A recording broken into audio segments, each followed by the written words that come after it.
sur ce qu'est aujourd'hui l'état des lieux de l'antisémitisme sous toutes ses formes en France. Il sera question aussi de s'interroger plus précisément sur les causes de cet antisémitisme dont on évoque cet après-midi donc les sources fondamentales. Et dans le troisième temps, bien évidemment, ce sera les réponses qu'on peut y apporter, des réponses bien sûr institutionnelles, politiques, juridiques, policières et bien évidemment associatives, puisque pour beaucoup d'entre vous, vous êtes aussi des militants actifs naturellement de la lutte contre le racisme et l'antisémitisme, de façon plus générale pour la question des droits de l'homme. L'intervention du président du Bureau national de vigilance contre l'antisémitisme, Samy Gozlan, que je vous demande donc d'accueillir. Samy Gozlan.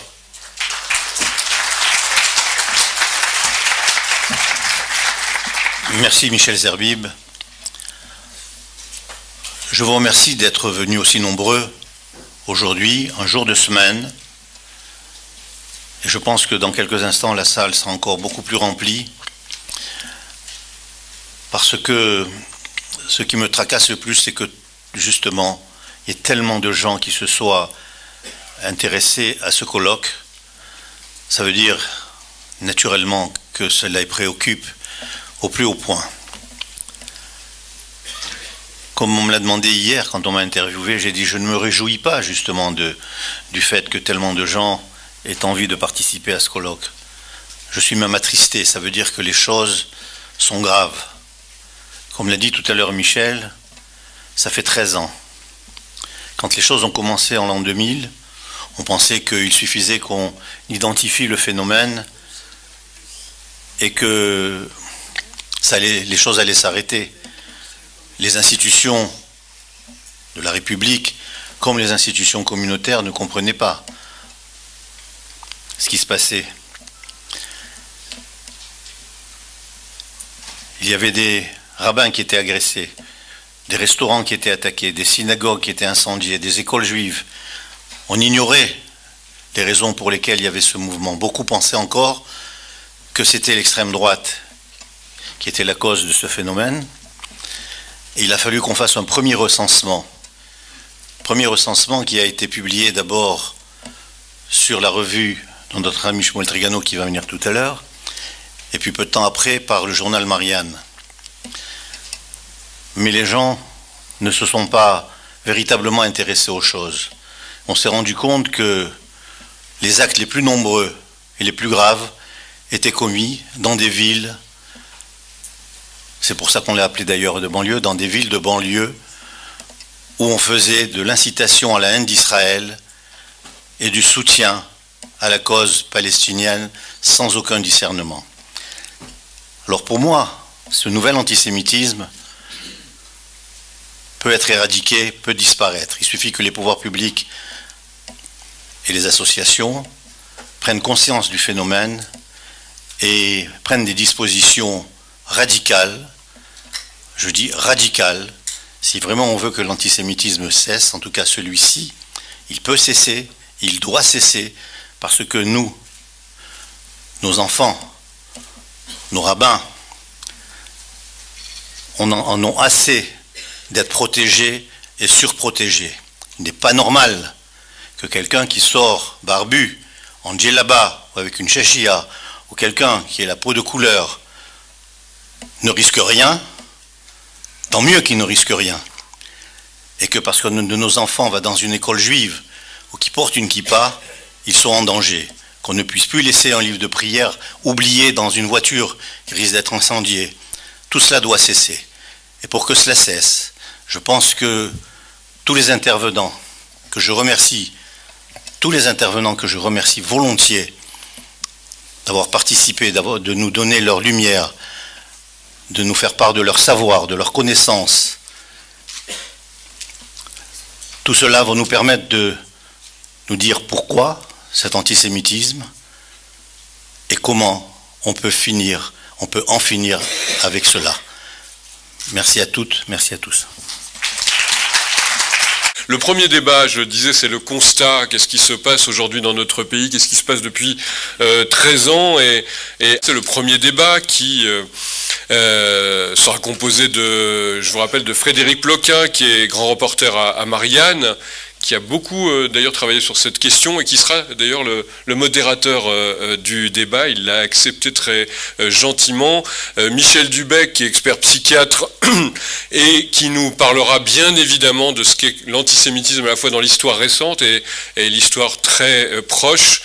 Il faut dire que ces dernières années ont été marquées par l'émergence d'un certain nombre de profils de type très particulier d'antisémites virulents. Avec nous aussi Jean-Yves Camus, qui est politologue, qui nous poseront une question à la fois simple et compliquée, mais l'antisémitisme, comme le disait Samy Gozan, est-ce que c'est seulement l'apanage de l'extrême droite? Et nous serons également, il arrivera dans quelques minutes, en compagnie du criminologue Xavier Hofer, avec lequel nous ferons un peu l'état des lieux sur cet antisémitisme, on peut dire, particulier, qui a passé la vitesse supérieure avec le terrorisme, le passage à l'acte de la menace anti-juive en France par des actes de terrorisme comme celui de Toulouse. Non sans oublier d'ailleurs la présence du président de l'UEJF, l'Union des étudiants juifs de France, qui travaille beaucoup bien sûr sur ces questions, qui sont des militants antiracistes et qui peut-être nous dira des choses un peu plus spécifiques sur aujourd'hui la façon dont est véhiculée la haine et notamment ces fameux réseaux sociaux, mais pas seulement. Je vais appeler pour un d'exposé inaugural à cet après-midi le professeur Raphaël Drahi, avec lequel on pourrait poser la question, mais pourquoi lutter aujourd'hui contre l'antisémitisme?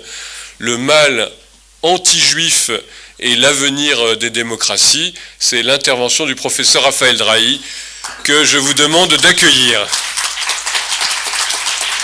Monsieur le Président, imam, c'était une bien lourde responsabilité que de présenter la première communication sur un sujet qui est aussi lourd et aussi virulent. Mais j'ai accepté de le faire pour ces deux raisons, dont je voudrais montrer qu'au fond, elles n'en font qu'une.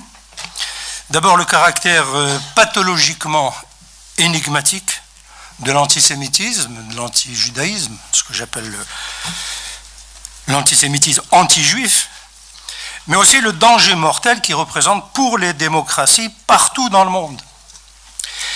Ce n'est pas qu'il faille coupler ces deux questions pour donner à la première plus d'ampleur et plus de résonance. Si l'antisémitisme se réduisait à lui-même, il devrait être traité pour lui-même. Mais ce n'est pas le cas. Et ce qui s'élargit, c'est rien de moins que le champ de nos responsabilités à l'égard des régimes de liberté où nous voulons vivre. Et s'il était besoin, à titre tout à fait préliminaire, de faire saisir à cette Assemblée le caractère aberrant, irréductiblement aberrant de l'antisémitisme, on dira qu'il n'a pas épargné les plus grands. Je vais vous donner un exemple. Nous nous trouvons ici dans une salle qui s'appelle la salle Victor Hugo, et quel nom plus lumineux, plus glorieux que celui de ce grand poète. Et pourtant, dans l'œuvre de ce génie, on trouve des vers qui ne dépareraient pas l'école des cadavres de Céline ou le journal de Brasiliac. Je vous les épargnerai, à tel point que les maîtres d'œuvre de l'édition chronologique de Victor Hugo, ce qu'on appelle l'édition Massin, croient devoir souligner en note et le déplorer ce qu'ils appellent l'antisémitisme de la maturité hugolienne. Et on pourrait presque parler de la maturité de l'antisémitisme hugolien. Donc si Hugo lui-même n'est pas épargné, il faut bien que nous nous posions des questions de fond. Et je voudrais le faire en deux parties très très brèves. D'abord montrer pourquoi l'antisémitisme est absolument intrinsèquement contradictoire avec la démocratie. Et ensuite, essayer de montrer qu'est-ce qui le génère pourtant et quelles seraient les issues concevables, sans pour autant me substituer aux différents intervenants qui vont décliner leur analyse selon leur spécialité et dans leur domaine propre. Alors ici, il ne s'agit pas de donner dans le pathétique, voilà, et d'invoquer des faits qui sont bien connus, qui sont trop connus de tous. Il s'agit de considérer l'essence, la nature des choses. Ce qui exige une définition minimale de la démocratie et de la République, sachant que les traités de sciences politiques sont emplis de débats à ce sujet. Mais puisque nous sommes dans l'enceinte de l'Assemblée nationale, nous prendrons nos références chez Montesquieu, voilà, qui va définir le régime républicain et donc les régimes démocratiques qui en procèdent. Le régime républicain, il faut bien comprendre comment ça fonctionne. Il y a 2 critères. D'abord, le primat de la raison. Et ensuite, celui de la délibération. Et de la délibération libre et rationnelle. Sur le premier point, je rappellerai tout simplement ce que le magistrat de Bordeaux dit des lois en général. Et nous sommes à l'Assemblée nationale. Je cite, « Les lois, dans la signification la plus étendue, écoutez bien, sont les rapports nécessaires qui dérivent de la nature des choses. Dans ce sens, tous les êtres ont leurs lois. La divinité a ses lois. Les bêtes ont leurs lois. Les hommes ont leurs lois. » Et il ajoute, et il précise, « Il faut avouer des rapports d'équité antérieurs à la loi positive qui les établit. Dire qu'il n'y a rien de juste, ni d'injuste, que ce qu'ordonnent ou prescrivent les seules lois positives, c'est dire qu'avant qu'on eût tracé le cercle, tous les rayons n'étaient pas égaux. » Voilà le primat de la loi en raison. Mais ces lois, écoutez le deuxième point, elles-mêmes, elles doivent être, si l'on peut dire, incarnées en milieu humain et doivent être issues, pour assurer leur légitimité, du consentement de ceux qui méritent alors d'être appelés des citoyens. Et le consentement, là on retrouve l'argument de la rationalité, le consentement ne peut résulter que de la délibération, laquelle implique la liberté de penser, la liberté de parler, la liberté de proposer des amendements et la liberté de rectifier quand on s'est trompé. Voilà. C'est à quoi doivent tendre les régimes républicains, au sens de Montesquieu, et les régimes, je le répète, démocratiques qui en procèdent. D'où sa condamnation, ferme et sans appel, du despotisme et de l'asservissement sous toutes ses modalités, sous toutes ses latitudes. Et il explique, l'extrême obéissance, écoutez bien, suppose de l'ignorance dans celui qui obéit. Et elle en suppose même dans celui qui commande. Il n'y a point à délibérer dans ce type de régime, il n'y a point à douter, à raisonner, il n'y a qu'à vouloir. Et là, vous êtes tout près du passage à l'acte. Entendons-le bien, le vouloir, c'est celui d'un seul individu qui sera délié de tout autre rapport que du rapport avec lui-même. Et je voudrais illustrer ces vues de Victor Hugo par 2 faits qui sont tirés de l'histoire du Troisième Reich et de la psychologie de son chef. Premier témoignage à cet égard, un jour où il s'était déchaîné contre ce qu'il appelait la juiverie mondiale, sans laisser planer aucun doute sur le destin qui lui destinerait. Hitler ajoute ces 2 considérations. Premièrement, ce qu'il se promettait de mettre en œuvre relevait, de son point de vue, d'une mission qu'il qualifie de providentielle, à la hauteur de la malfaisance de cette juiverie, cette malfaisance congénitale de la juiverie internationale. Mais il ajoute aussitôt, écoutez bien, comme si dans son esprit une objection irrépressible s'était formée, qu'il avait aussitôt fait taire, voilà, c'est la vérité, je n'ai pas besoin de le démontrer.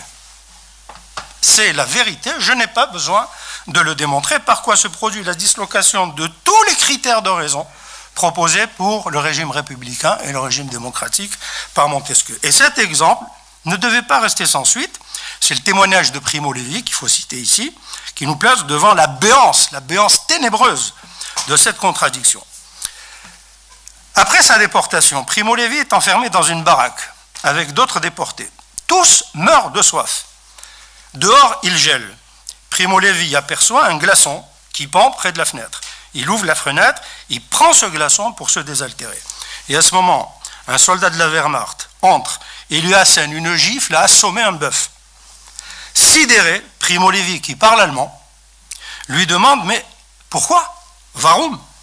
Et il entend cette réponse, qui le sidère encore plus fortement que la gifle « Hier ist kein Warum ». Ici, il n'y a pas de pourquoi. Ouais.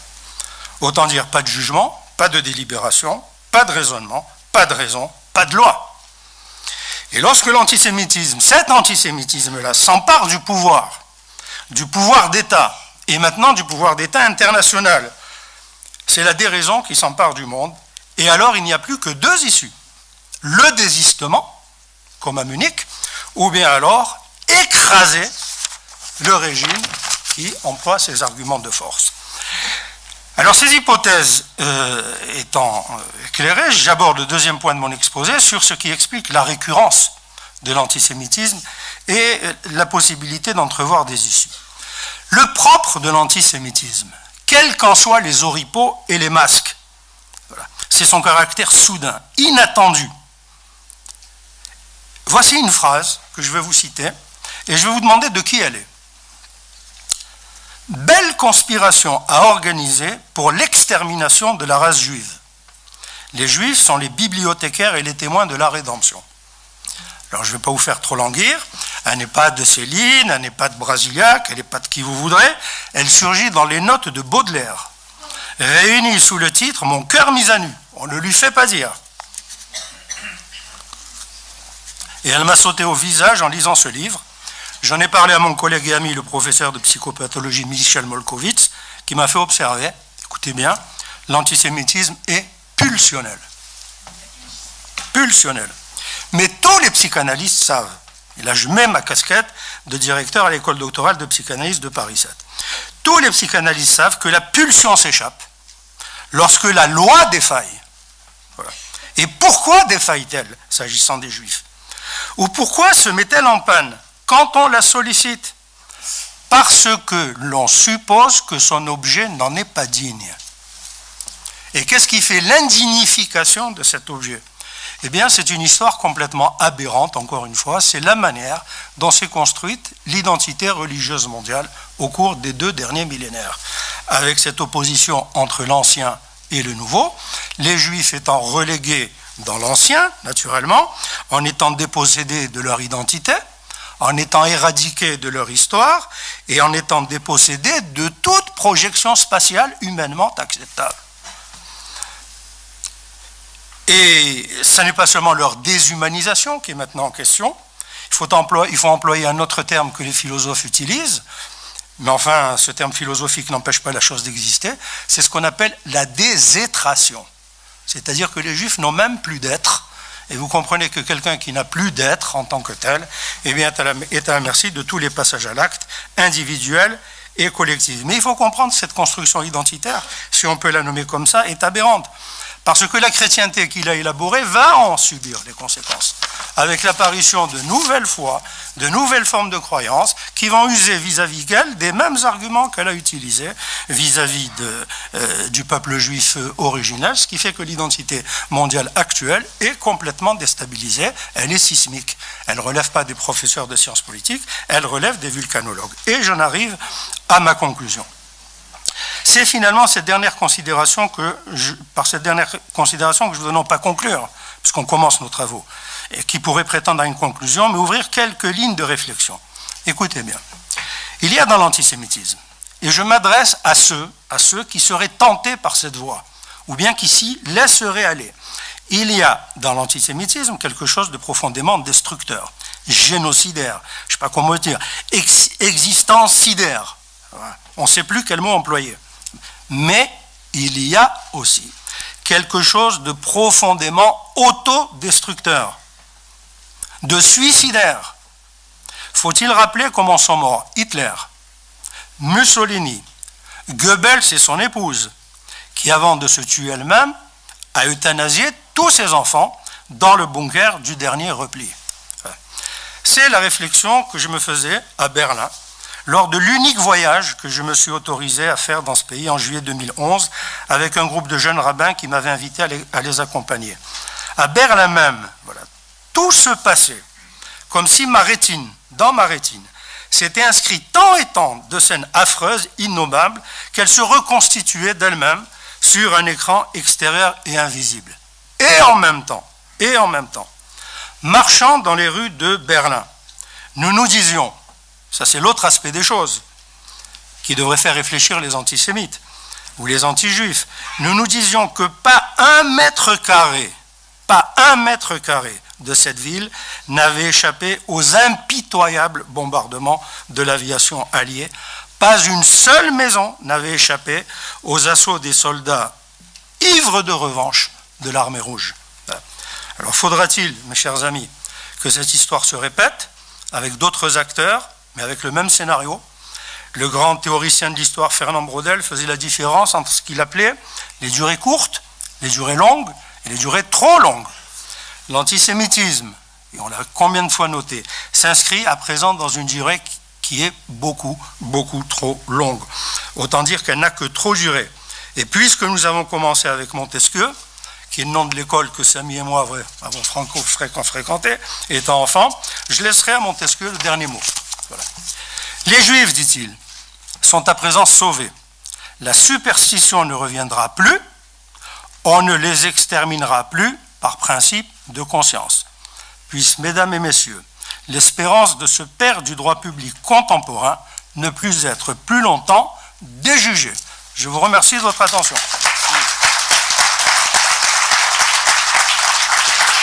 Merci beaucoup au professeur Raphaël Drahi. Je vais appeler tout de suite pour notre premier débat de l'après-midi, débat contradictoire, pas toujours, mais pourquoi pas, en l'occurrence avec déjà le docteur Michel Dubay, que j'invite à nous rejoindre sur cette scène. Je vais laisser tout de suite donc la parole pour ce premier débat de l'après-midi, pour ce colloque du BNVCA, à Frédéric Ploquin, que je salue.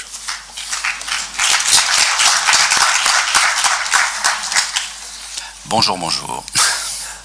Donc le thème, c'est le constat. Le constat, nous, bon, je vais m'éloigner un peu forcément et rentrer dans le réel de plein pied par rapport à tout ce qui vient d'être dit. C'est vrai que là, on a fait de l'histoire, on a vu d'où tout ça venait, on a vu un certain nombre de points de vue, de l'approche philosophique, on va dire. Maintenant, je voudrais juste dire deux mots avant de donner la parole à chacun là de l'approche journalistique. Moi, je suis forcément dans le quotidien, enraciné au quotidien dans les faits, dans les faits divers, dans ce qui se passe, dans ce qui nous envahit. Et l'antisémitisme, donc c'est un sujet que la presse, vous avez remarqué, aborde régulièrement. Alors à chaque fois, c'est quand il y a évidemment quelque chose un événement qui vient marquer l'époque, on s'en empare. Et on peut pas dire que l'antisémitisme soit un sujet qui soit, je pense, en tout cas de mon point de vue, sous-traité dans la presse. Il est plutôt bien traité assez régulièrement. Nous, on a parfois effectivement, l'un des problèmes qui se pose à nous journalistes quand on aborde la question, c'est le problème du constat pur. Là, je veux dire, quand on parle de constat, on parle d'abord de chiffres. Et c'est assez compliqué pour nous d'avoir des chiffres. Vous savez, les journalistes aiment bien s'appuyer sur des chiffres issus d'organismes plutôt entre guillemets indépendants. Et évidemment, nous, on se tourne régulièrement vers les organismes communautaires. Je regarde Samy Gozlan qui est là devant moi, qui nous fournissent leurs chiffres, des chiffres.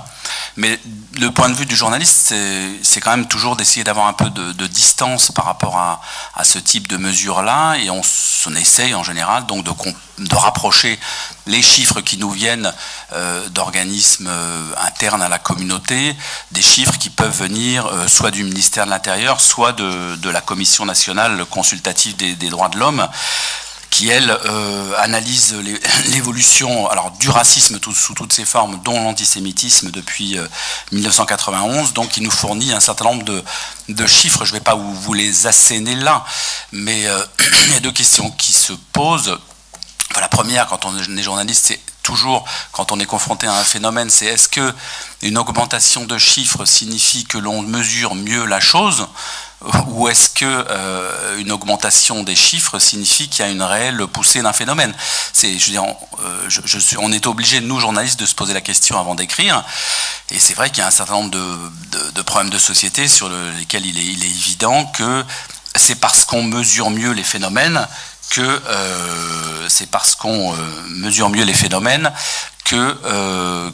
donc on a quelque chose qui est en augmentation. Je pense notamment à des problèmes de société comme les violences intrafamiliales, par exemple, puisque là on est dans le constat, on peut parler de ça.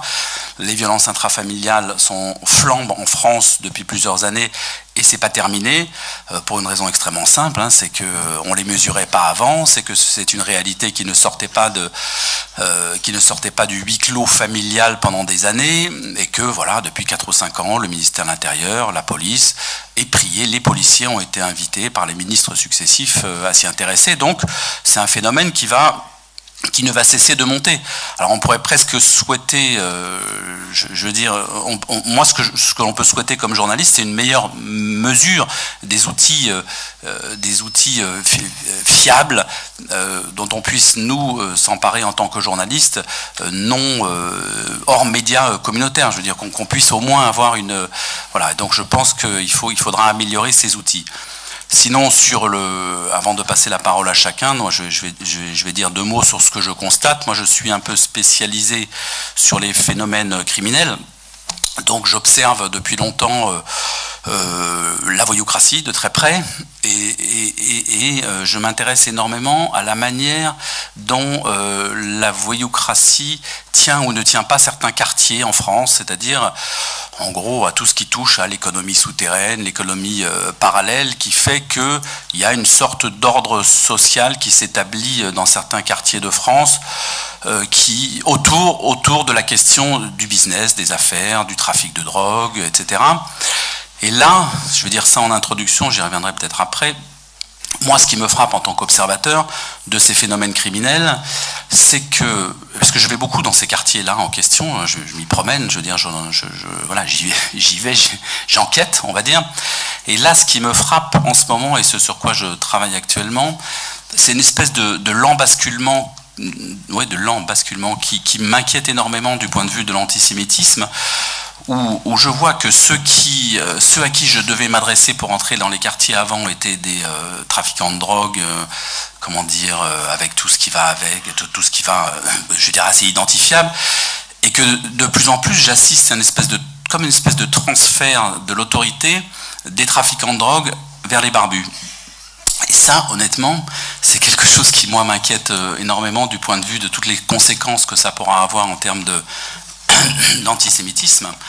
Par la suite, alors est-ce que ces barbus-là, évidemment, ils ne sont pas tous porteurs, vecteurs d'antisémitisme, c'est pas ce que je veux dire, mais j'observe j'observe que les quartiers que je visite sont de plus en plus aujourd'hui tenus par ce type de personnages, et je me pose des questions sur ce qui va derrière. Alors est-ce que la barbe en question n'est qu'un cache-sexe, si je puis dire, qui sert, ça c'est une question un peu iconoclaste que je pose, qui sert en réalité à cacher les trafics, c'est-à-dire que quand vous allez aujourd'hui dans certains... Je fréquente aussi les prisons, pas comme prisonnier, mais comme j'ai la chance de pouvoir y aller comme journaliste aussi ou comme auteur.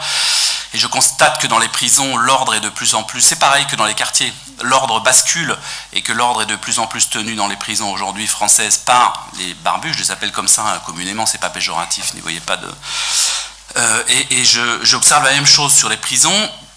Et sauf que quand je creuse un petit peu, je m'aperçois que dans les prisons, ces barbus-là qui sont censés représenter et incarner une espèce de nouvel ordre sont en réalité eux-mêmes au cœur des trafics dans l'établissement pénitentiaire.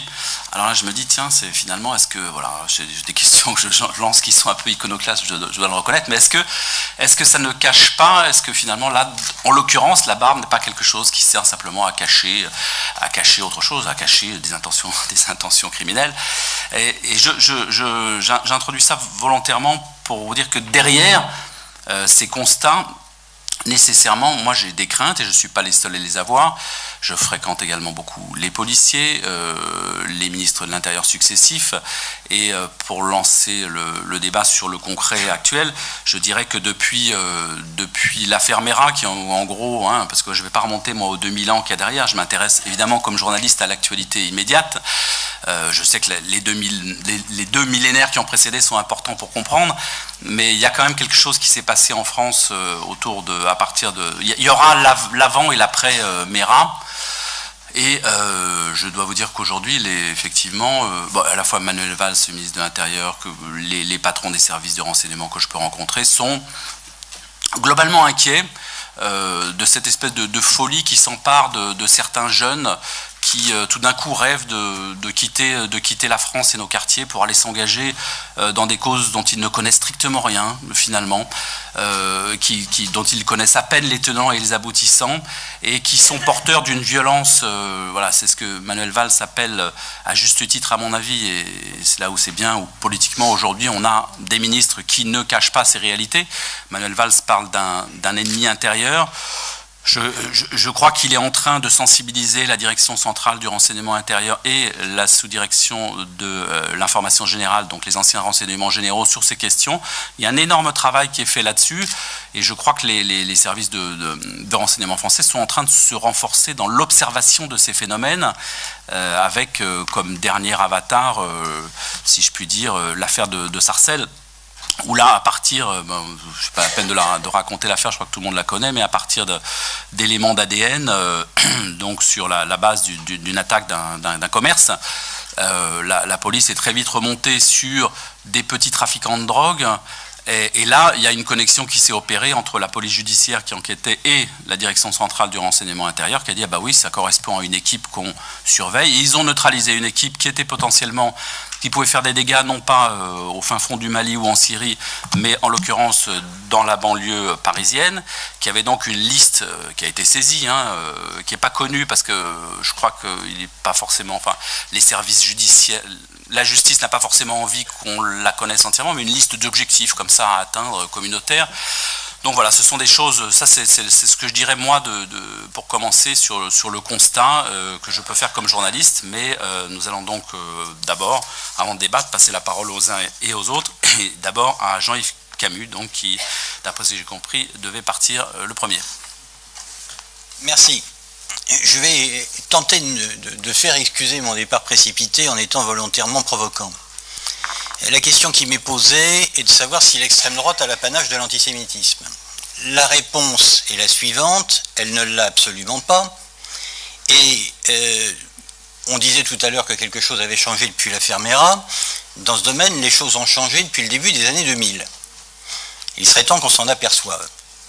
L'extrême droite continue, à mon sens, à être un objet de science politique digne d'intérêt, mais pour ce qui nous concerne, à savoir le danger qu'elle représente aujourd'hui dans l'expression notamment physique, violente, voire terroriste de l'antisémitisme, elle n'est tout simplement plus partie prenante au phénomène, sauf à la marge.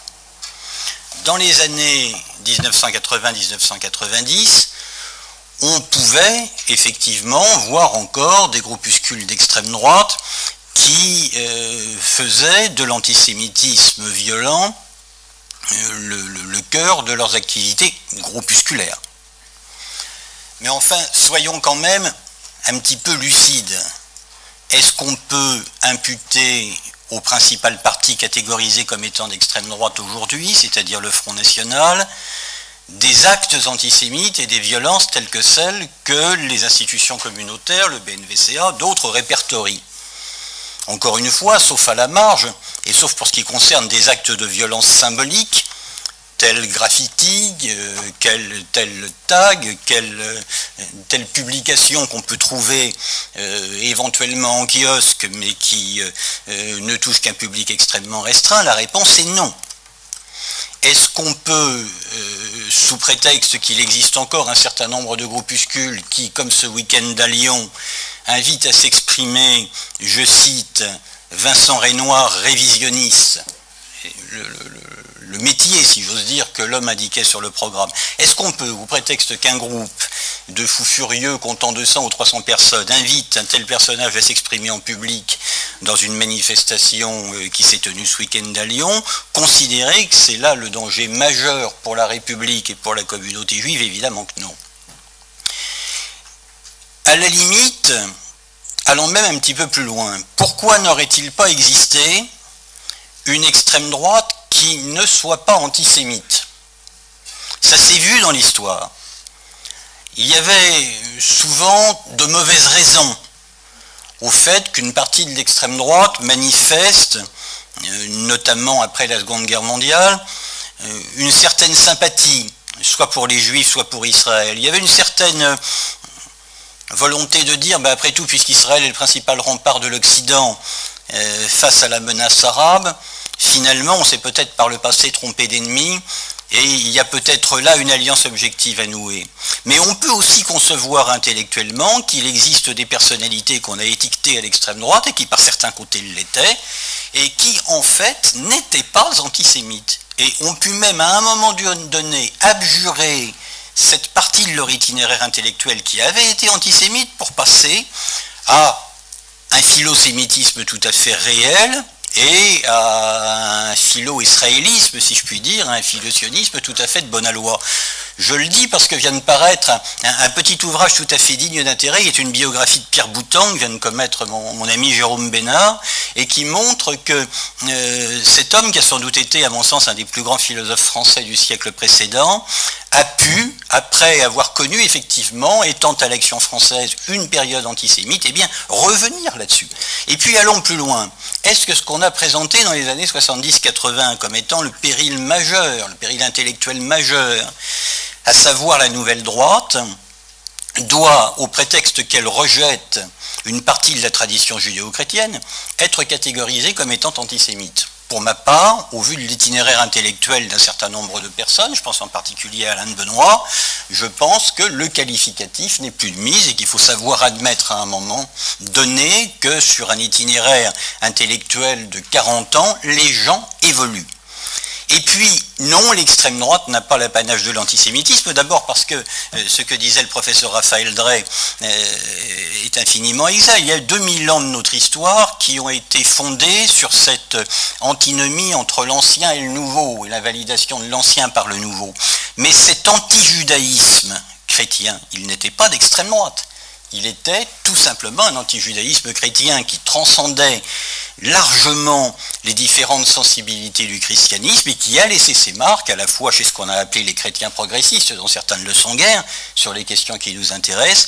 Et après tout, c'est pas pour rien si l'abbé Pierre, qui a siégé dans cette assemblée, était à la fois un anti-juif assez assumé vers la fin de sa vie, et quand il siégeait ici à l'Assemblée nationale, il ne siégeait pas sur les bancs d'extrême droite, mais sur ceux du MRP.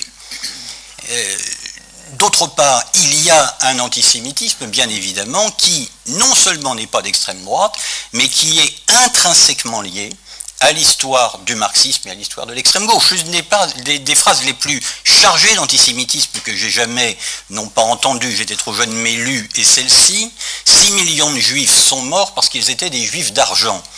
C'est pas un militant d'extrême droite qui a écrit cette phrase.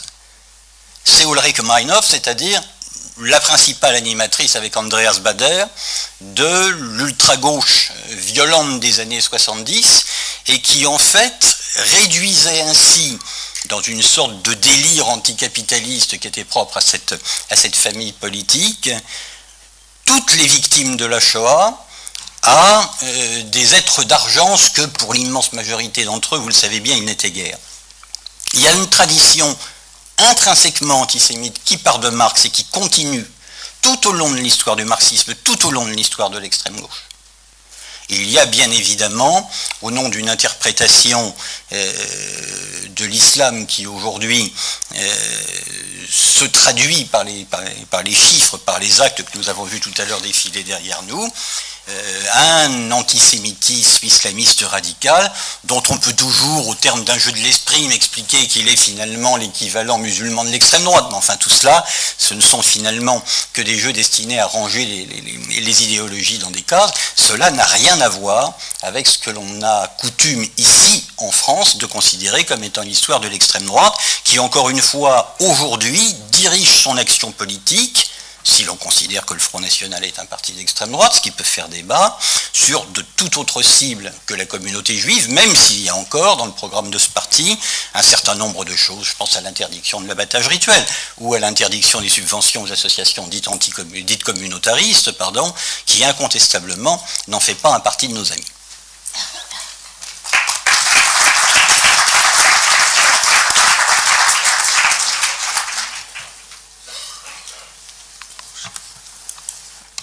Donc je pense qu'il est temps de passer la parole à Michel Dubec, qui en tant que psychiatre, c'est ça, peut-être va vouloir rebondir sur ce qui a été dit tout à l'heure, sur le côté suicidaire et autodestructeur de l'antisémitisme, parce que c'est quelque chose qui m'a frappé dans ce qui a été dit en ouverture. Donc voilà, on passe la parole à Michel Dubec. Merci. Alors effectivement, cet aspect des choses viendra au cours de mon exposé. Alors, de manière liminaire, j'avais dit à Michel Zerbib que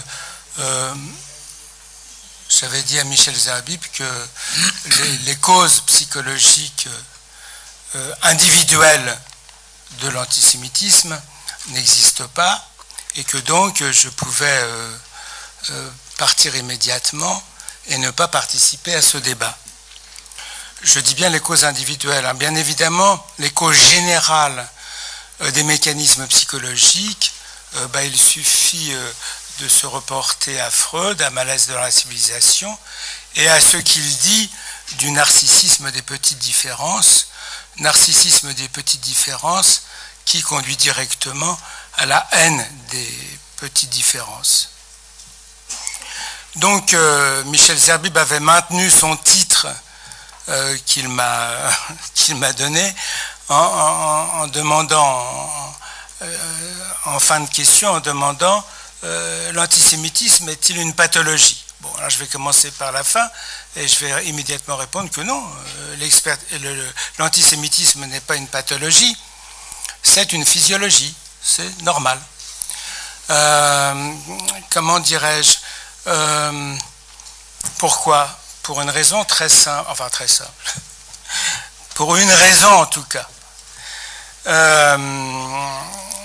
Il est bien évident que la différence avec autrui est ce qui permet le plus facilement l'identification.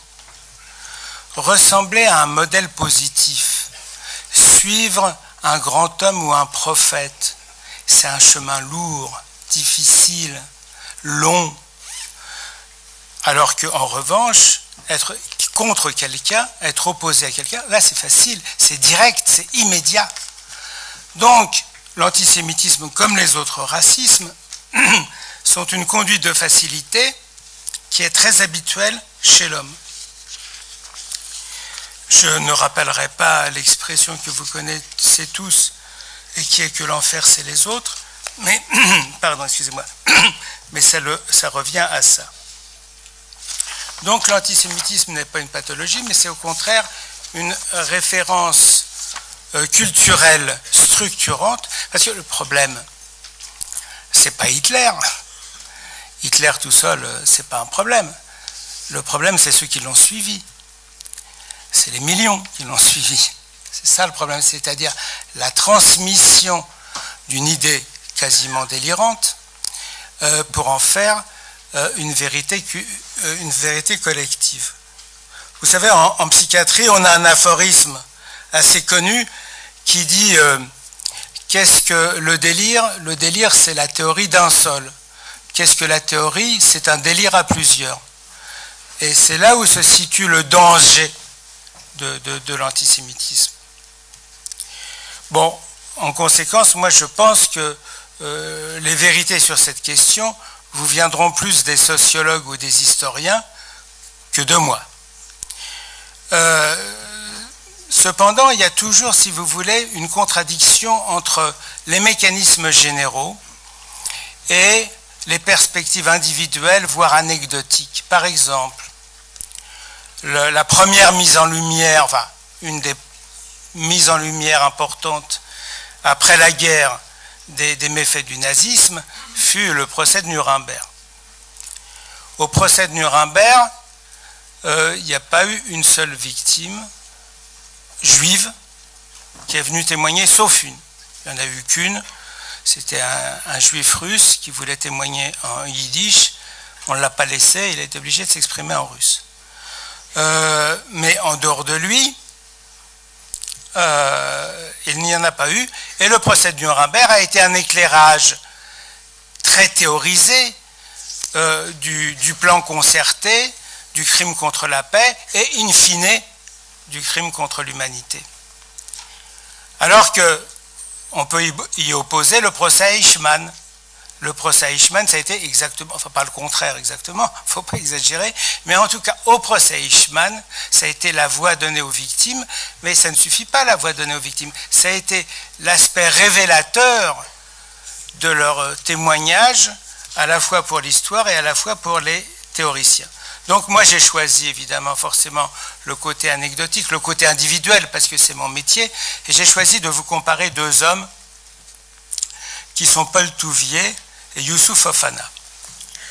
Pourquoi j'ai choisi les deux? Parce que comme le sujet d'aujourd'hui c'est l'antisémitisme, l'avènement de l'antisémitisme ou les nouveautés de l'antisémitisme contemporain, je me suis dit que j'allais comparer avec celui qui est plus ancien. Donc, Paul Touvier, c'est un homme qui a vécu de 1915 à 1996, et Youssouf Fofana est né en 80. Tous les deux sont français, nés en France. Tous les deux. Sauf que, évidemment, Youssouf Fofana est originaire d'une famille musulmane de Côte d'Ivoire. Alors je précise tout de suite, une famille musulmane, pas une famille islamiste. Une famille musulmane ayant une pratique courante, bon, et même très tempérée, enfin, notamment pour ses frères. Mais, je veux dire, Youssouf Fofana a été le seul à se tourner tout à coup, à Bois d'Arcy d'ailleurs, bon, c'est-à-dire lors d'une peine précédente, en maison d'arrêt, d'un seul coup, il s'est radicalisé auprès d'autres co-détenus. Donc, l'un comme l'autre ont connu des périodes d'opposition totale à leur propre famille et des moments de refuge auprès d'elle, quand évidemment ils étaient arrêtés, qu'ils étaient dans le besoin. Alors je prends Paul Touvier, je vais essayer je ne sais pas, vous me direz, vous me ferez un signe, de ne pas être trop long là-dessus. L'intéressant avec Paul Touvier, c'est qu'il y a d'un côté son antisémitisme individuel qui est évident, mais c'est surtout qu'il a en même temps représenté un antisémitisme traditionnel français et même catholique, dans les différentes périodes de la guerre et de l'après-guerre jusqu'à son arrestation définitive en 89. Pourquoi il a bien représenté cette tradition antisémite française? Parce que, bon, évidemment, dans la guerre elle-même, donc il a fait fusiller 7 otages parce qu'ils étaient juifs.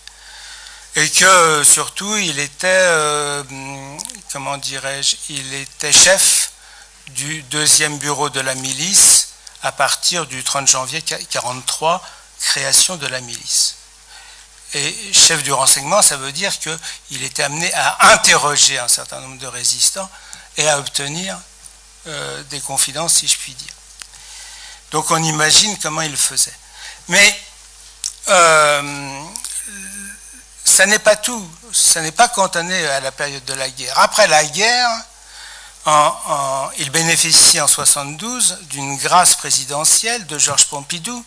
Alors ce n'est pas une grâce de sa condamnation, parce que sa condamnation, et je le précise encore, elle était prescrite déjà en 1967, parce qu'il n'avait jamais été condamné à mort que, si je puis dire, pour des crimes de guerre.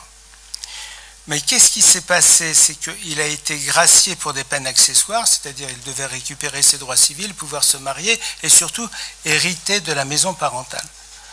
C'est là qu'à ce moment-là éclate le scandale et qui fait qu'il retourne en clandestinité et qu'à ce moment-là survient dans le code pénal français l'imprescriptibilité du crime contre l'humanité, et comme il avait fait tuer 7 juifs uniquement parce qu'ils étaient juifs, il tombait sous le coup de cette loi. Alors en fait, il a fait fusiller ces 7 juifs, d'une part, enfin, d'abord et surtout selon moi, parce qu'il s'était beaucoup énervé et par vengeance de l'assassinat de Louis Henriot. Louis Henriot qui était le ministre de l'Information, qui se répandait sur Radio Paris. Mais il n'a jamais voulu admettre qu'il avait un antisémitisme personnel pour faire cet acte-là. S'il avait voulu l'admettre, il n'aurait pas pu être poursuivi théoriquement pour crime contre l'humanité. On aurait pu dire c'est un salaud, ce qu'il a fait il y a 50 ans c'est affreux, mais c'est prescrit, on ne peut rien faire. Non, il a maintenu et soutenu qu'il avait obéi aux ordres du commandant Knab.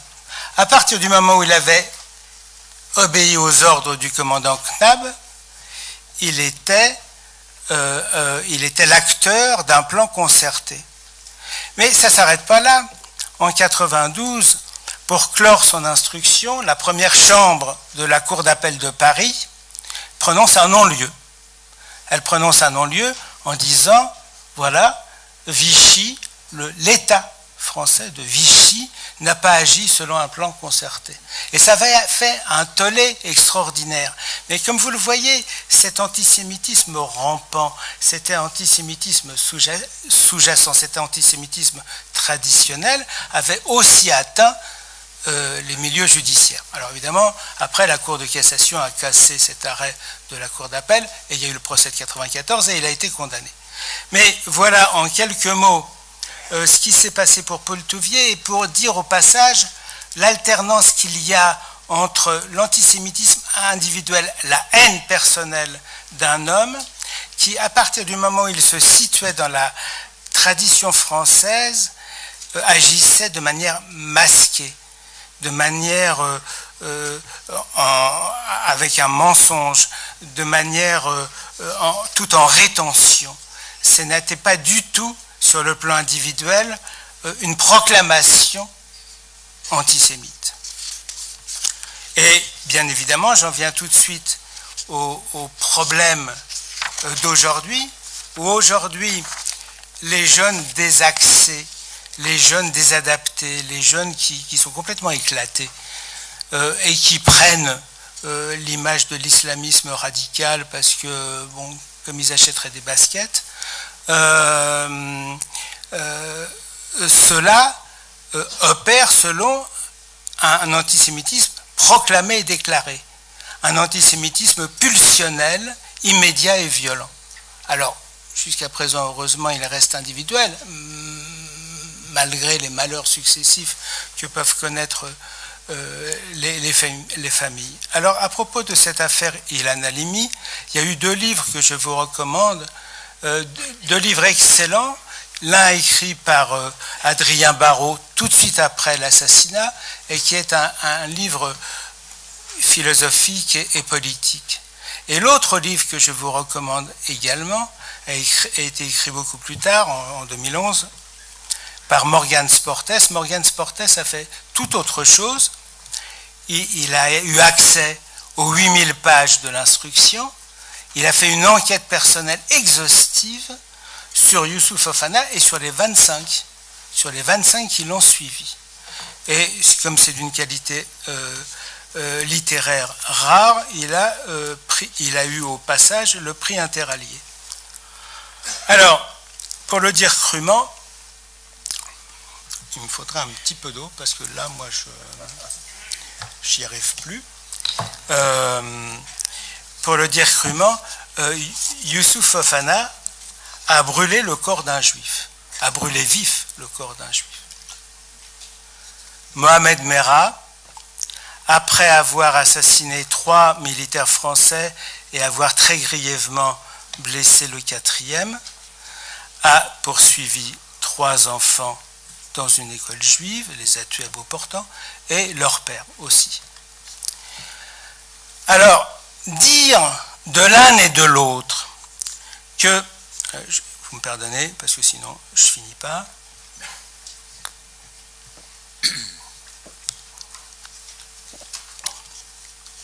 dire de l'un et de l'autre qu'ils ont agi dans une perspective génocidaire, c'est idiot. Les actions individuelles ne peuvent pas avoir une perspective génocidaire.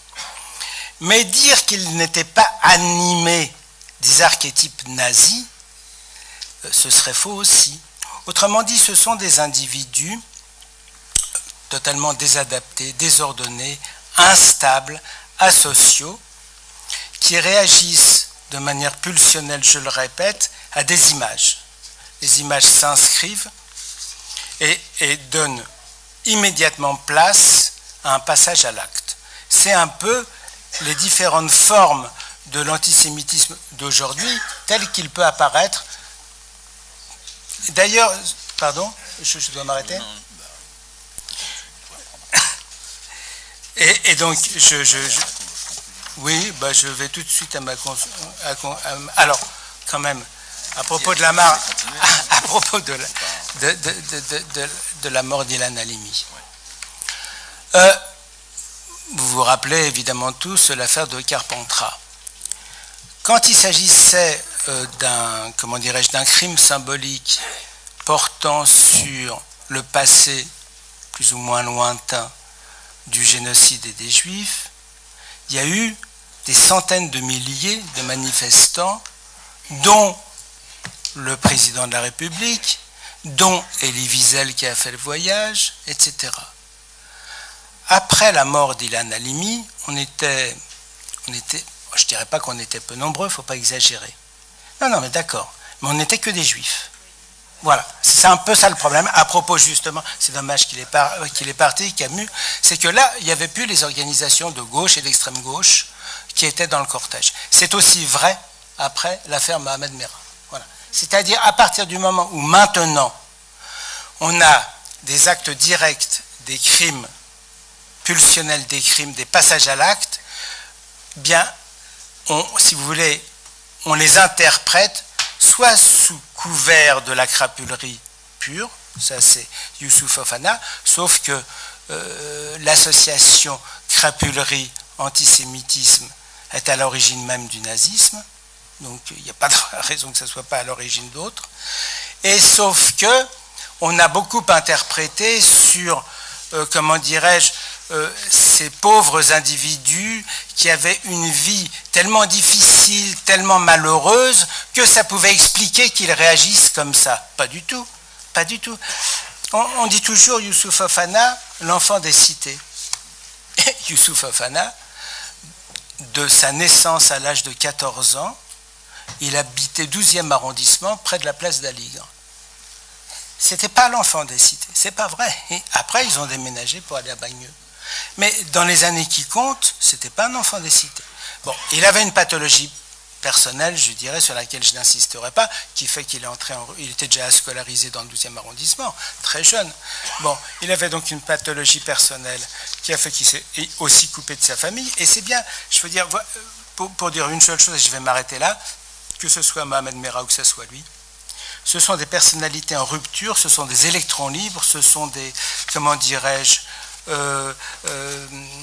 des garçons mal structurés, mal identifiés, qui se raccrochent à l'antisémitisme comme seule identification possible, mais qui s'y raccrochent dans un phénomène donc pulsionnel et criminel, parce qu'ils sont habités par des archétypes. Alors demain, quels seront les archétypes de demain? Je n'en sais rien, mais en tout cas les archétypes d'aujourd'hui restent brûler juif un juif, brûler vif, pardon, un juif, ou tuer des enfants dans une école. Voilà, ça reste les archétypes issus de cette histoire-là. Je m'arrêterai là.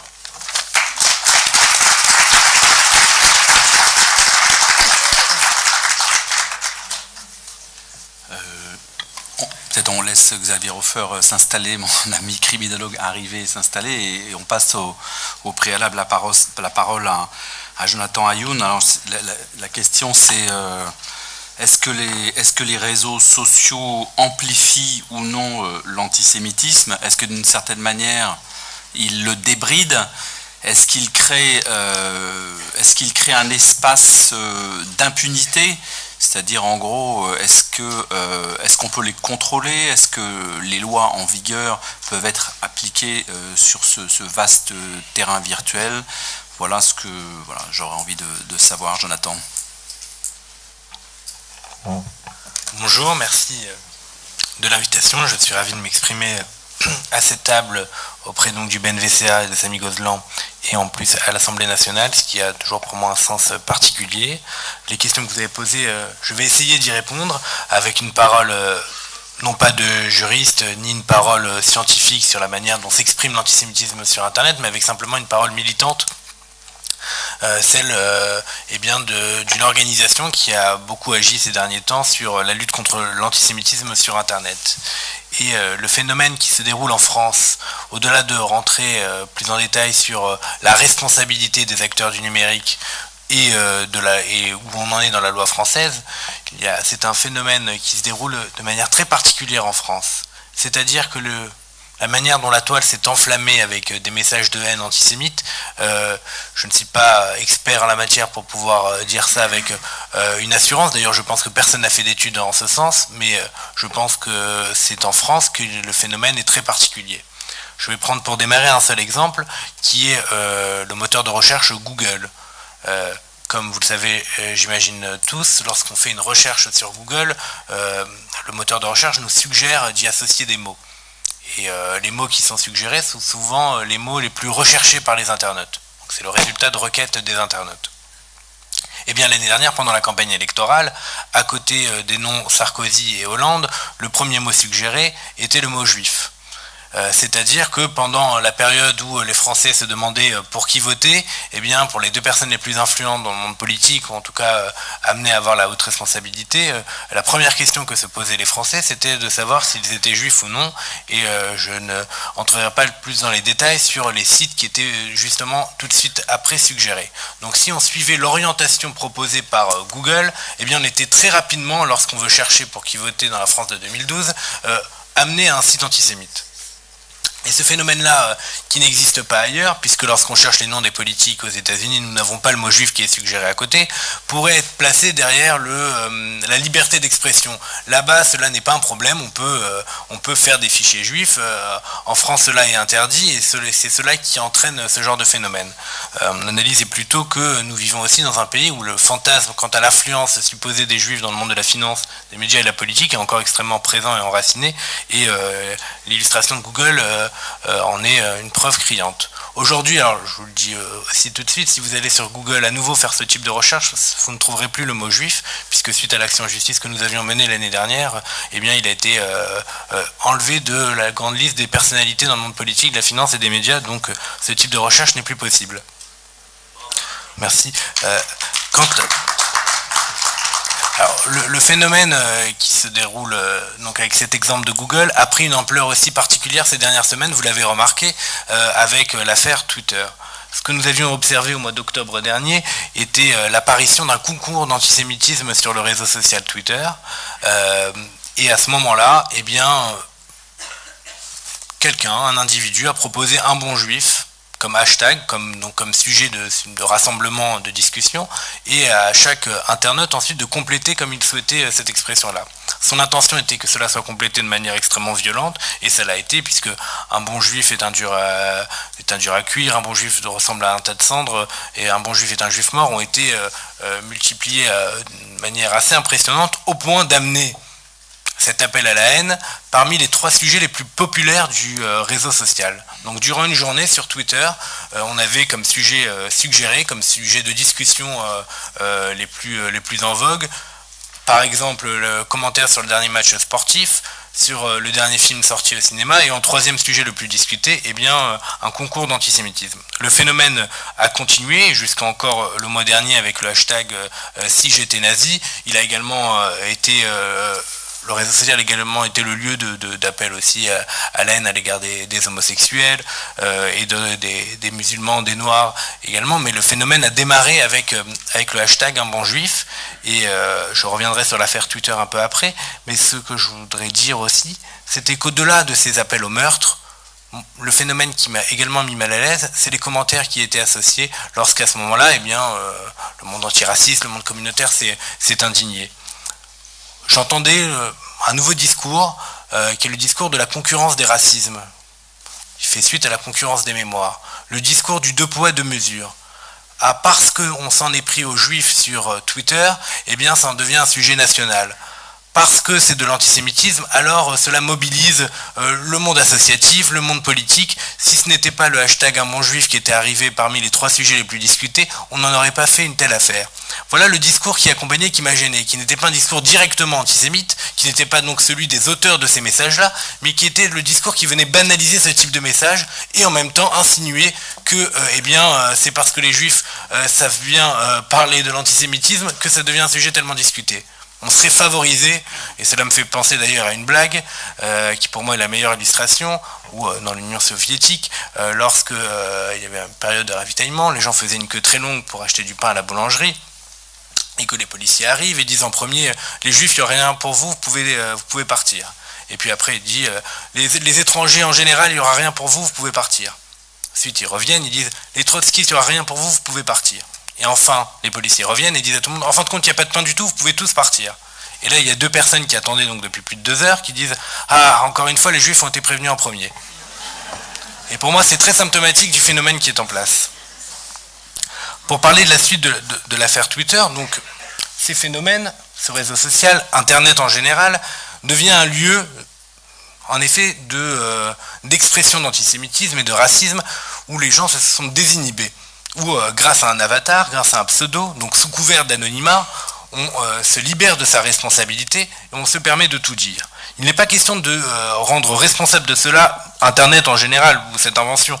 L'idée de dire que là, nous avons un espace qui ne doit pas devenir un espace de non-droit parce que ça reste un espace public, qui ne doit pas avoir une protection particulière, et où ceux qui ont des responsabilités dedans, c'est-à-dire les acteurs du numérique, doivent également prendre leurs responsabilités et être garants de ce qui est dit et prémunir les messages de haine. Nous avons une loi en France, qui est la loi de la confiance en l'économie numérique, qui date de 2004, qui est pour moi suffisamment efficace en la matière.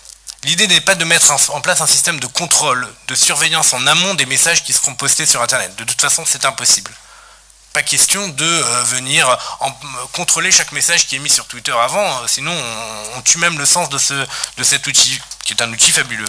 Mais c'est une fois que les messages sont postés, à partir du moment où moi, individu, ou moi, association, on décide d'alerter Twitter des messages de haine qui sont présents sur le réseau social, eh bien il se doit rapidement de les retirer. Et s'il ne le fait pas, alors à ce moment-là, il en devient responsable. Eh bien dans l'affaire qui s'est déroulée depuis le mois d'octobre dernier, Twitter à aucun moment, Twitter n'a pas retiré les messages de haine, si ce n'est un moment particulier où pendant 2 jours, pour éteindre l'incendie, ils ont retiré 60 messages qu'on leur avait signalés. Ce qui n'était pas une solution en soi, puisqu'ils n'ont pas respecté ça. Et la deuxième chose, c'est que Twitter protège l'anonymat des auteurs des racistes et antisémites sur Internet, sur Twitter. C'est-à-dire que, en leur offrant ce boulevard de messages d'expression de haine, en leur offrant un espace où ils peuvent s'exprimer en totale impunité, pour nous, ils en deviennent également responsables. Et c'est pourquoi l'action en justice, la décision de justice du 24 janvier dernier a rappelé qu'en France, nous avons une législation suffisamment efficace et que Twitter est hors la loi lorsqu'elle fait ça.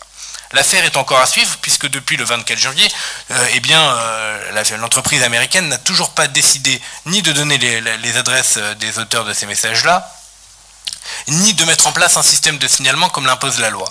Donc nous sommes encore en action en justice là-dessus, et puis le BNVCA par ailleurs est aussi en ayant porté plainte contre X dans une enquête qui est auprès de la police et aussi menée sur les auteurs de ces messages-là. Je ne vais pas plus m'étendre sur les questions techniques là-dessus, mais terminer également par l'autre phénomène aussi qui est intéressant de dire sur ce qui s'est déroulé. L'antisémitisme que l'on a vu se répandre sur Twitter était un nouvel antisémitisme, mais qui était extrêmement nourri par le vieil antisémitisme, par les plus vieux préjugés. Nous avons vu qu'on ne prenait pas simplement Israël, qui était notamment un sujet fort, mais pas seulement. On voyait ces jeunes, parce qu'on présume que ce sont essentiellement des jeunes qui ont utilisé Twitter, venir reprendre les arguments négationnistes, reprendre des photos de déportés ou des camps qu'ils venaient détourner, reprendre les vieux arguments des protocoles des singes de Sion, rappeler sur le lobby juif et l'influence juive, rappeler que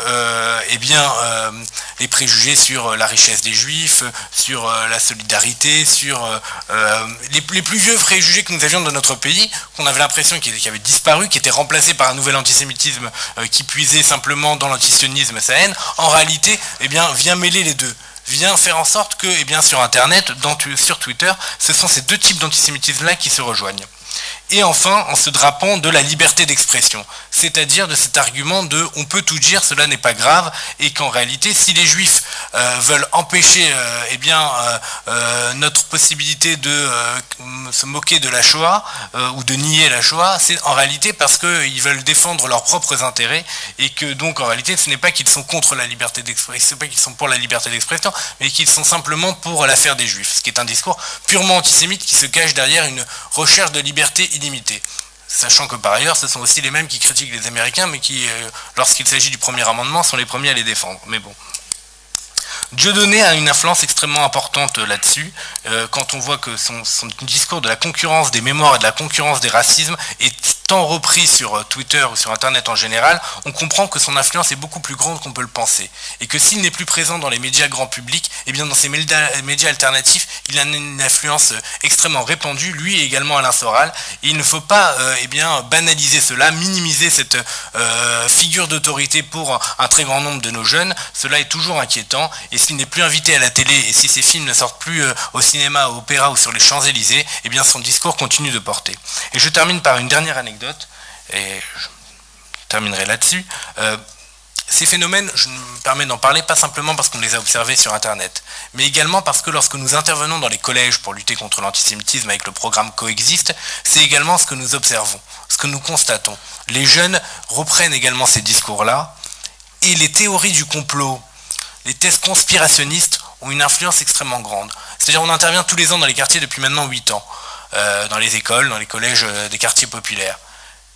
C'est une formidable caisse de résonance de là où en sont la circulation des préjugés. Eh bien je peux vous dire que cette année, ce qu'on a observé depuis le mois de septembre et qui a pris une influence extrêmement importante, c'est les théories du complot. C'est ces jeunes qui vont sur YouTube voir des vidéos des Illuminati ou autres grandes thèses des conspirationnistes et imaginer eux-mêmes, encore une fois, mélanger le virtuel et le réel. Pour eux, eh bien, ce monde virtuel qu'ils sont créés, où ils changent le monde, vous savez, quand on est jeune, on a envie de refaire le monde. Et bien, eux, leur manière de refaire le monde, qui est complètement déréalisée, elle est nourrie par de la haine, et lorsqu'on va intervenir dans ces classes-là, on est aussi parfois démunis, parce que ce ne sont plus simplement des préjugés classiques racistes antisémites, c'est des théories du complot extrêmement enracinées. Et cela rejoint ce qui se déroule sur Internet, c'est-à-dire que le mélange du virtuel et du réel entraîne que les jeunes se déresponsabilisent de ce qu'ils disent, et l'importance de ces actions en justice qu'on mène et que BNVCA mène également, c'est la vertu pédagogique. Venir leur rappeler qu'ils ne peuvent pas tout dire, que dans notre pays on a des lois qui nous empêchent de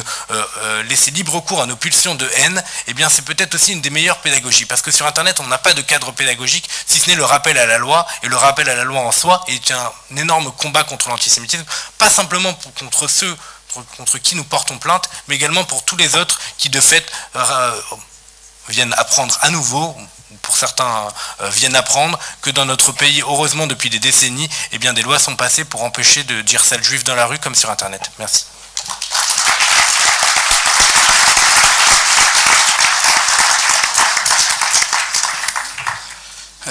Les préjugés sont effectivement partout, ils sont même, il faudrait qu'on s'interroge là-dessus, pas forcément là où on les croit, parce que, avant de passer la parole donc à Xavier Hofer, criminologue, je voudrais rappeler ce petit élément de l'affaire Mera. Moi, ce qui m'a extrêmement frappé, si vous voulez, c'est que bon, on a ces assassinats qui sont perpétrés, et pendant quelques jours, toute la machine médiatique, mais également la machine policière et la machine judiciaire se focalise très étrangement sur la piste de l'extrême droite, comme si ça ne pouvait venir que de là.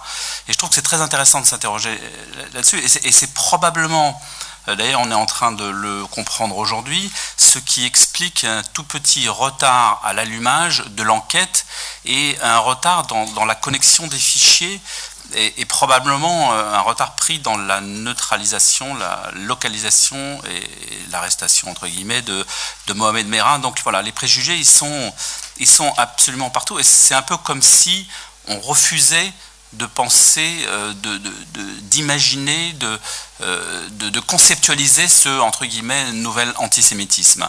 Donc Xavier Hofer, criminologue, lui, et voilà, va nous apporter ces éléments à lui dans le constat de cet antisémitisme dont je ne sais pas dire, dont je ne sais pas encore vous dire s'il est nouveau ou pas nouveau, s'il est le prolongement de l'ancien ou le même sous une autre forme. Voilà, à toi Xavier. Merci. Donc dans une réunion de ce type, il y a plusieurs sortes de responsables et plusieurs sortes de responsabilités. Il y a des gens qui ont des responsabilités politiques, et notamment au niveau de la conclusion de la journée d'aujourd'hui. Il y a des gens qui ont des responsabilités étatiques ou fonctionnelles dans la protection des citoyens en général ou de tel ou tel segment de la population française. Et puis il y a des gens comme moi qui ont plutôt des responsabilités dans le domaine des diagnostics, à savoir que ce à quoi on sert, dans le cas particulier et puis d'autres fois, dans d'autres circonstances et devant d'autres publics, à faire des diagnostics, c'est-à-dire le plus tôt possible pour que ce soit à temps de dire voilà ce qui se passe, voilà ce qu'on a devant nous et de le dire de manière aussi claire et aussi compréhensible que possible. La première chose que je voulais vous dire, c'est que les attentats antisémites entrent naturellement dans une catégorie plus large, c'est la catégorie des attentats en général. Il y a dans notre pays, dans d'autres pays et à la surface de la Terre, des gens qui, en général, pensent qu'on peut résoudre les problèmes politiques ou les problèmes religieux par la violence et par la bombe et par le sang. Donc c'est à l'intérieur de cette catégorie générale-là qu'il va falloir aller chercher les sujets, si vous voulez, qui nous intéressent aujourd'hui. Et deuxièmement, la deuxième chose que je voulais vous dire, parce que ça c'est très important de le comprendre, c'est de placer les choses dans le cadre le plus vaste possible, de manière à ce qu'on y voit clair à l'échelle de tout un continent où désormais tout le monde peut se déplacer comme il le souhaite, l'Union européenne, liberté de circulation des êtres humains et des marchandises, on peut monter dans un train à Stockholm ou alors je ne sais pas, à Berlin et arriver à Paris sans voir quiconque ressemble à un douanier ou à un policier. C'est naturellement un gain merveilleux de liberté pour tous les citoyens européens, mais ça nous impose de regarder à la grande échelle ce qui se passe, parce qu'un être humain peut se trouver un jour à Athènes et puis le lendemain à Paris, sans avoir vu un policier ou un douanier, et donc c'est à l'échelle du continent entier qu'il faut réfléchir à notre sécurité collective, en tout cas à l'échelle minimale de l'espace Schengen, c'est-à-dire l'espace de tous les pays qui ont mis en commun un fichier qui permet justement de vérifier à l'extérieur, et puis après ça, à l'intérieur, les gens circulent comme ils veulent. Ce qui se passe en matière de terrorisme à l'échelle de l'Europe entière, de l'Union européenne, est extraordinaire. Il y a eu une situation qui a perduré en gros entre les années 1970 et puis les années 2010, et depuis la moitié de la décennie 2000 à 2010, c'est-à-dire depuis les années 2005 à 2007, telle qu'on l'a connue dans les 40 années précédentes, c'est-à-dire entre les années 70 et puis le début des années 2000, c'est-à-dire pendant presque 40 ans, le terrorisme est en train de s'effondrer et pour ainsi dire pratiquement de disparaître. Le terrorisme tel qu'on l'a connu, c'est-à-dire sous sa forme organisée avec des réseaux, avec des bandes, avec des noyaux, avec des cellules, ce terrorisme-là est pratiquement en train de disparaître. Nous n'avons pas encore entièrement les chiffres de 2012 tels qu'ils sont compilés par Europol. Je suis un des conseillers d'Europol sur les affaires de liaison entre les universitaires et puis les gens qui ont des responsabilités fonctionnelles au niveau de l'Union européenne dans ces domaines, donc avec un collègue allemand, un collègue britannique, un collègue espagnol, portugais, etc. On travaille avec les données que nous donne Europol pour tout un continent qui fait 500 millions d'habitants. Il y a eu en 2012 moins de 200 attentats, ça c'est une certitude, on n'a pas encore les chiffres précis, et surtout ce qui est extraordinaire, c'est que l'énorme majorité de ces attentats-là, pour tout le continent européen, se résument maintenant à des activités, à des actes, à des attentats commis en Irlande du Nord et en Corse, c'est-à-dire sur deux zones de l'Europe qui sont microscopiques par rapport à la taille du continent.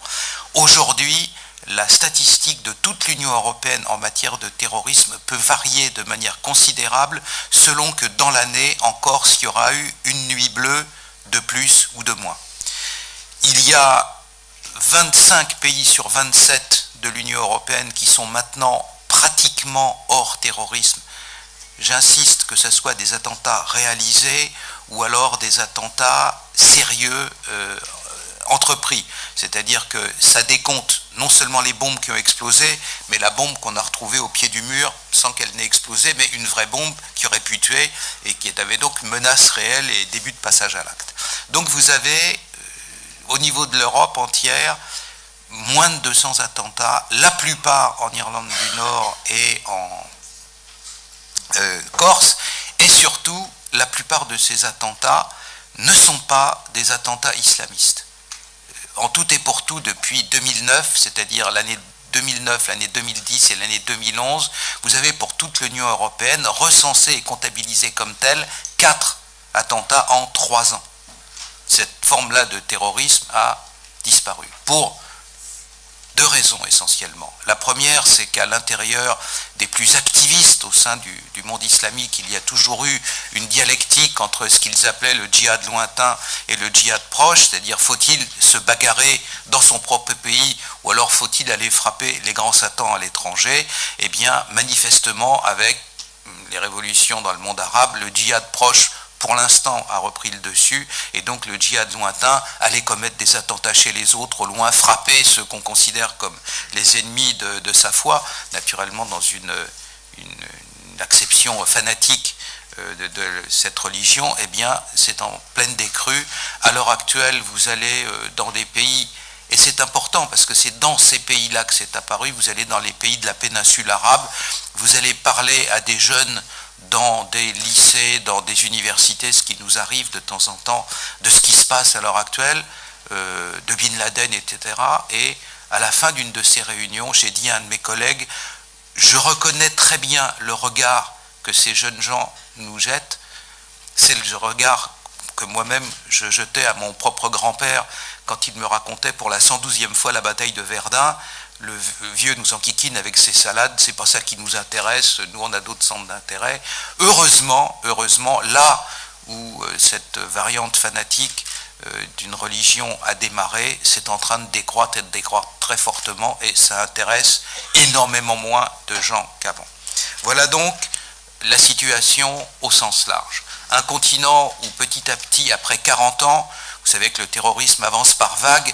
Il y a eu une vague anarchiste ou nihiliste à la fin du 19e siècle. Il y a eu une vague balkanique dans les années 30 ou 40. Je parle de ce qui affecte notre continent, l'Europe.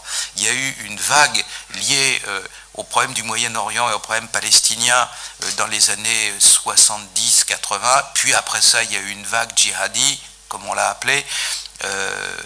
Il semble que cette vague-là, du moins pour le continent européen, est maintenant soit en train de retomber et que les gens que ça mobilise soient beaucoup moins nombreux et beaucoup moins soutenus qu'auparavant. On connaît tous la pensée de Mao Tse-tung sur le poisson dans l'eau. Eh bien, il semble qu'au moins dans notre monde et dans le monde qui nous est proche, c'est-à-dire celui du Moyen-Orient, ce poisson-là, le poisson de la toute petite minorité qui au sein des fanatiques les plus durs du monde islamique, veulent résoudre les problèmes par la bombe ou par l'attentat, ce problème-là, ce poisson-là, n'a plus beaucoup d'eau.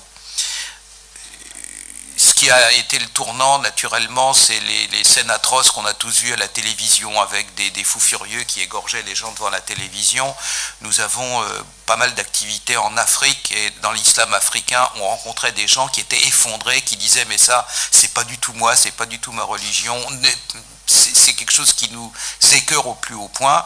Et petit à petit, le côté Robin des Bois que pouvait avoir le courant djihadi à certains moments, sous Bush, là, au moment du 11 septembre, cette espèce de petit élan de sympathie a disparu devant des actes aussi monstrueux que celui-là, et d'autres, bien entendu, dont il a été fait mention tout à l'heure autour de cette table.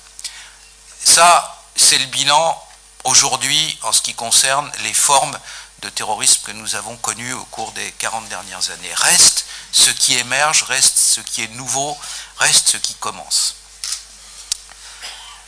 Et ça, il faut bien le dire, ça n'a pas été vu d'une manière géniale.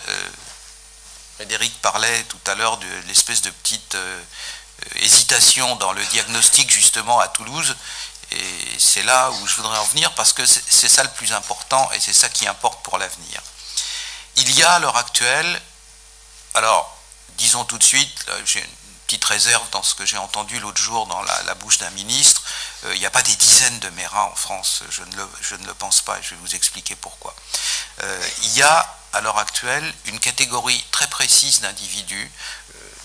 Notre ami psychiatre en a fait sur le plan psychiatrique un tableau qui est parfaitement celui que nous faisons nous aussi, mais qui a une dimension supplémentaire. C'est que les gens en question ne sont pas seulement mal dans leur peau, ce ne sont pas seulement des individus qui sont perturbés, ce sont aussi des gens dont l'esprit est en proie à une espèce d'oscillation perpétuelle entre l'activité criminelle et puis l'espèce de justification par des motifs religieux, factices le plus souvent. Et donc nous avons affaire là à des individus hybrides. Ce qui a posé problème, et quel problème dramatique à Toulouse, c'est que la nature hybride de l'individu en question n'a pas été vue assez vite. Elle n'a pas été vue assez vite à Toulouse, elle avait été vue à Paris, mais par d'autres, et donc ceux-là n'ayant pas la responsabilité sur le terrain, ils n'ont pas pu agir assez vite. À Paris, au bout de l'assassinat des 3 militaires, un haut responsable du renseignement m'a dit c'est Kelkal, hein, faisant référence aux militants du GIA qui avaient été tués à Lyon, après justement que lui aussi essayait de faire un attentat contre une école juive dans les années 1990, c'était effectivement le même type humain, c'est-à-dire une espèce d'oscillation entre le fait de prendre une cuite un jour et puis de prier le lendemain toute la journée, d'aller dans des boîtes de nuit et puis de dire qu'on allait chercher à faire le djihad en Afghanistan, cette espèce de malaise au sein du même individu, cette activité hybride d'autant plus dangereuse que les individus en question, naturellement, ont une activité criminelle. Dans le cas de Mera, on sait que maintenant qu'il était payé pour conduire des voitures dans des braquages parce qu'il conduisait très bien, que lui-même de temps en temps allait braquer la supérette du coin, que dans ces conditions-là, réunir 5 000 ou 10 000 euros, c'est pas difficile, qu'en plus de ça, une fois qu'on a 5 000 ou 10 000 euros, comme on est en marge du milieu criminel, se procurer des armes à feu, c'est très simple. Les armes à feu ne sont pas destinées, dans ce cas-là, à l'activité fanatique ou au terrorisme, mais elles sont destinées au braquage ou aux activités criminelles, mais au fond, ce sont les mêmes.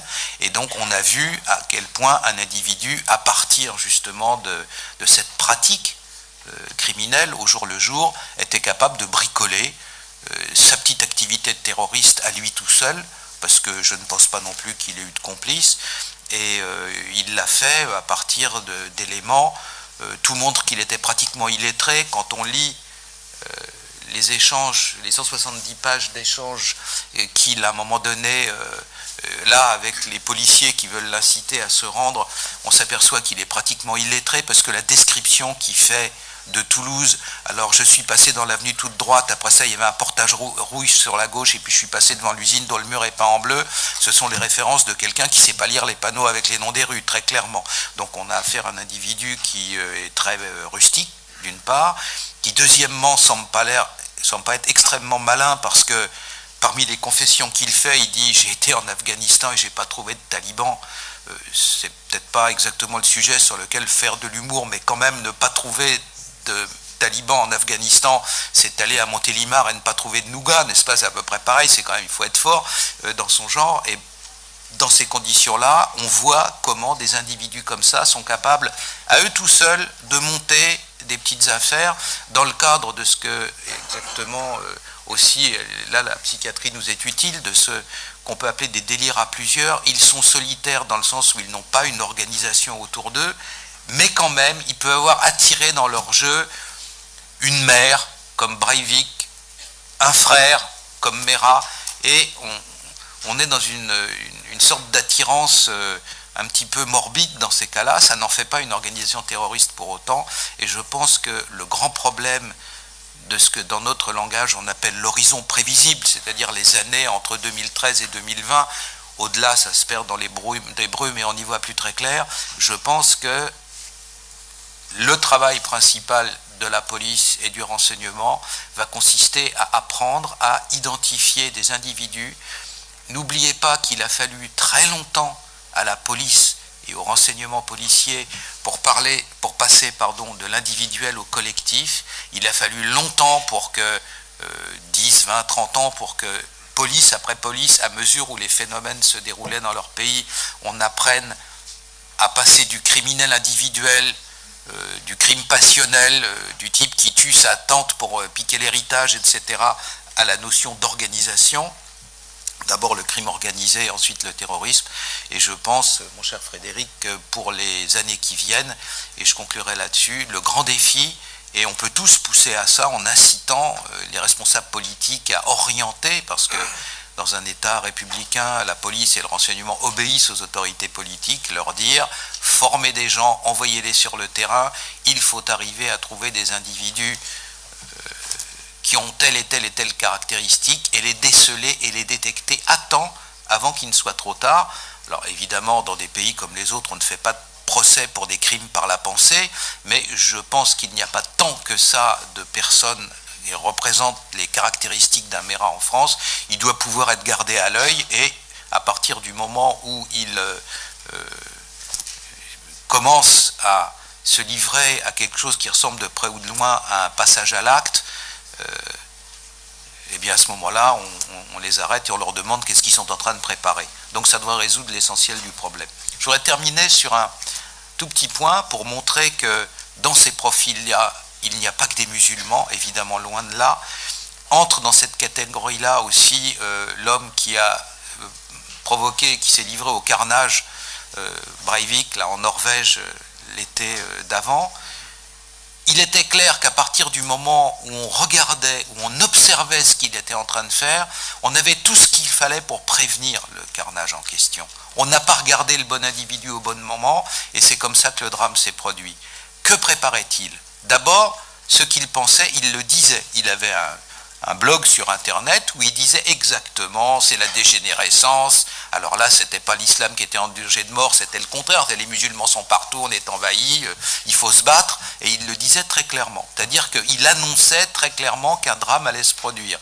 Il ne disait pas que lui-même allait le provoquer, ce drame, mais il était clairement dans cette dimension-là. Ensuite de quoi, voilà un homme qui s'inscrit dans un club de tir et qui n'y fout jamais les pieds. Simplement parce qu'il a une carte, et qu'avec la carte en question du club de tir, il va pouvoir aller acheter une arme dans une armerie en disant bah, c'est pour le club de tir. Et puis deuxièmement, il déclare fictivement la création d'une entreprise agricole.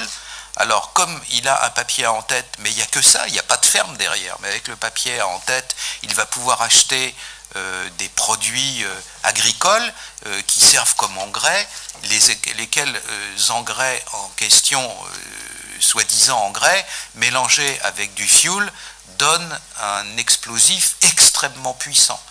La première fois où il a été utilisé, c'est à Oklahoma City, en 1995, un attentat fait par des fanatiques. Alors ceux-là étaient protestants, ni juifs, ni musulmans, ni quoi que ce soit. Ceux-là étaient des Américains protestants. Et une camionnette remplie de ce produit agricole plus de fioul a anéanti complètement un immeuble entier dans lequel il y avait une école maternelle et une vingtaine d'enfants, et en dehors de ça, dans un rayon d'1 kilomètre à la ronde, a violemment endommagé 160 immeubles qui étaient ravagés, plus de fenêtres, plus de portes, etc. On voit donc combien de tels produits mis à la portée de tout le monde peuvent être extrêmement dangereux. En croisant un certain nombre de données toutes simples, les gens qui tiennent des discours apocalyptiques, ceux qui simplement s'inscrivent quelque part et n'y mettent pas les pieds, ceux qui créent des entreprises fictives et n'en font pas simplement, je crois qu'on arrivera à résoudre. Rien ne peut être résolu à 100%, mais là, en croisant un certain nombre de catégories simples, mais en le faisant assez tôt, et ce travail nouveau de la police et du renseignement ne peut être qu'un travail préventif, regarder, faire de la microchirurgie, s'intéresser à de très peu d'individus, mais en les suivant d'un peu près, et comme ça, on arrivera sans doute à résoudre les problèmes à 90%. Donc, message d'espoir, le terrorisme tel qu'on l'a connu au cours des 40 dernières années, cette forme de terrorisme-là baisse, il y a de nouveaux défis, mais ils ne sont pas insurmontables. Merci, mon cher frère.